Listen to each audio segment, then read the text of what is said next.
ঈশু আপনার সন্তান। ঋতুজাদির সাথে আপনার কি সম্পর্ক ছিল সেটা আমার থেকে লুকোনোর সাহস পেলেন কোথা থেকে?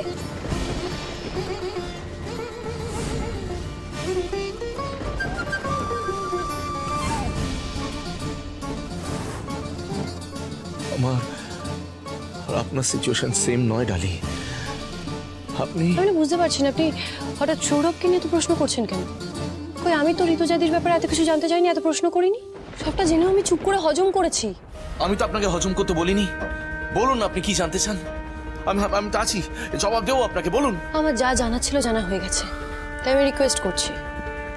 আমি যেমন আপনার ব্যক্তিগত ব্যাপারে নাক গলাই না, আমিও চাই যে আপনি যাতে আমার ব্যাপারে মাথা না ঘামান। এই বিষয়গুলো কিভাবে সামলাতে হয় আমার জানা আছে। আর হ্যাঁ, আর একটা কথা মনে রাখবেন, আমার অতীতের ছায়া কখনো আমার বর্তমানকে অন্ধকারে ঠেলে দেবে না, কোনোদিনও না।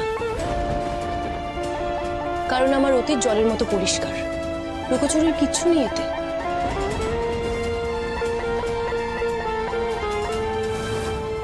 হ্যাঁ, তাই জন্য আপনি সবকিছু ছেড়ে ছুড়ে আবার ওই সৌরভকে বেছে নিয়েছেন, নিজের পুরনো প্রেমিককে আমার কাছে টেনে নিয়েছেন। কিসের জন্য? আমার উপর প্রতিশোধ নিতে, তাই তো?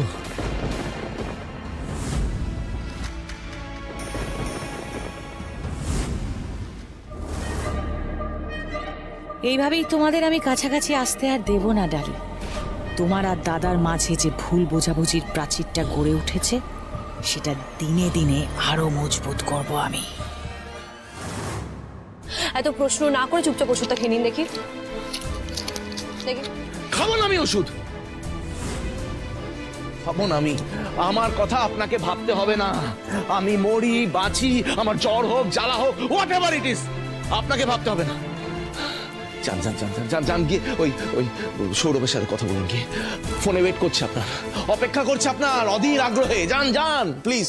এই শুনুন, আমি কি করব না করব, কোথায় যাব না যাব সেটা এবার থেকে আপনি ঠিক করবেন। হ্যাঁ, এই ঝগড়া করার জন্য না আপনাকে সুস্থ হতে হবে।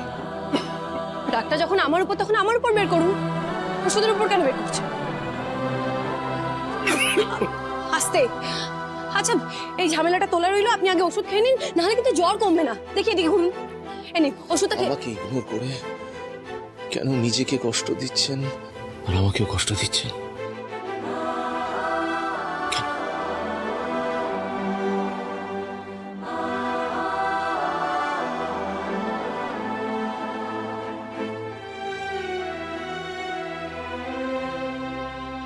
আমি জানি